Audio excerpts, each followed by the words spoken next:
יו,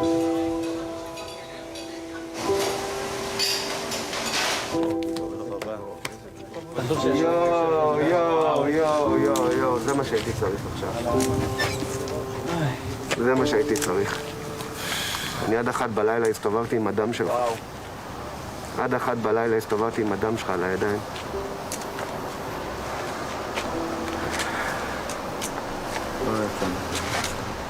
עד 1 בלילה. למחרת בבוקר התעוררתי אחרי מקלחת. מה קורה? הרגשתי שכל היד שלי עדיין מלאה בדם שלך.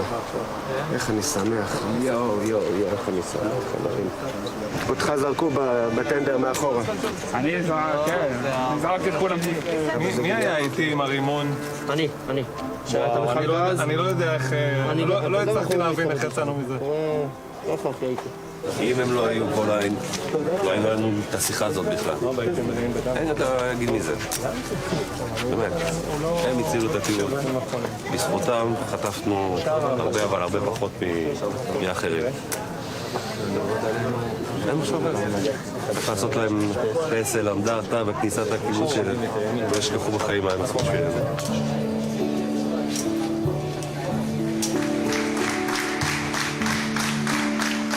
חברי קיבוץ נחל עוז התרגשו לראות את לוחמי ימ"ס דרום נכנסים לחדר האוכל שבקיבוץ משמר העמק. אני רוצה להגיד לכם תודה. אני חושב שבזכותכם הקיבוץ שלנו עומד. במידה ולא היינו נלחמים יחד, אני חושב שהמצב בנחל עוז היה אחר ברמה קיצונית, אז באמת תודה מכל הלב. אין עליכם. פציעות המלחמה עדיין ניכרות בגופם, אבל הן לא מנעו מהחברים מלחבק חזק את הלוחמים שלהם הם חווים את חייהם. אני רציתי להגיד קודם כל שלא מחיאות הכפיים ולא המילים, גם שלכם וגם שלנו, יכולים להכיל את מכלול הרגשות שאנחנו עוברים. אנשים פה שידעו שאתם באים היום, גם הגיעו מרחוק, כי ברור לנו לחלוטין שבזכותכם אנחנו לא במקום של כפר עזה, ניר עוז ובארי, שהיינו יכולים להיות במקום הזה. מסתכל פה על אנשים, אני כאילו יודע עם כל הכאב שכאילו כל אחד מאיתנו בלי לחשוב היה עושה את זה עוד פעם, 200 פעם.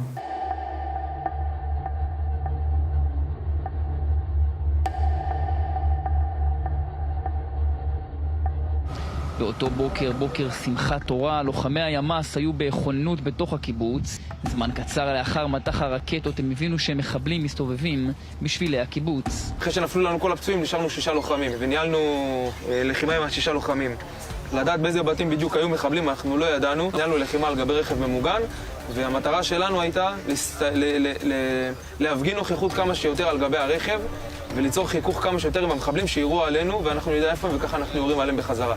חטפנו RPG, חטפנו ירי קלאץ' לכלל הגזרות של הרכב, גם לשמשה שכמעט התנפצה, אבל ניהלנו שם לחימה על גבי הרכב הזה, ספגנו אש וירינו חזרה, חיסלנו שם עשרות רבות של מחבלים. בזמן שהם מנהלים את הקרבות, התושבים סגורים בתוך הממ"דים, מבינים שסביבם מתנהל קרב על הבית, קרב על החיים. ידענו שהם נכנסו לבתים, כי ראינו באוסף הקיבוצי שאנשים מדווחים על זה שנכנסו מחבלים אליהם הביתה. בצד האחורי של הבית יש לנו זכוכיות גדולות, ושם ראיתי הרבה מחבלים מסתובבים, מדברים ערבית, מסתובבים שם על מחבלים. הצצתי, חזרתי חזרה לממ"ד ברגע שראיתי אותם. אלה הלוחמים מצטרפים גם חברי כיתת הכוננות של הקיבוץ, וכולם נלחמים כתף אל כתף. זה לא נס אחד, זה המון ניסים. חברים פה שפירקו לי מחסניות של האקדחים כדי שאני אוכל להילחם. כולם פה יקראו לנו תודה וכולם כיבדו אותנו, אבל יש פה 2 חבר'ה שבאמת בלעדיהם, אני אומר לכם, אולי לא צריכים לעשות כלום. אני באמת גאה בכם, וכולכם חלק ממני, חלק מהמשפחה שלו. 11 לוחמי יחידת המסתערבים של משמר הגבול מנהלים קרב בלימה מול עשרות מחבלים. רב סמל יעקב שלמה קרסניאנסקי, מפקד צוות, נהרג, 4 לוחמים נוספים נפצעים. אתם רואים פה קיבוץ שלם של אנשים של חיים, מאוד 150 ילדים שימשיכו לחיות בזכותכם. תודה. אני מנסה לתפוס את הפרצוף, את העיניים שלכם, שיהיו איתי תמיד, כי אסור לי לשכוח שבזכותכם ובזכות האנשים האלה שלא כאן, ובזכות כל מי שנלחם בנחל עוז, יהיו לי את הילדים שלי. באמת, אני לא יכול לתת לכם.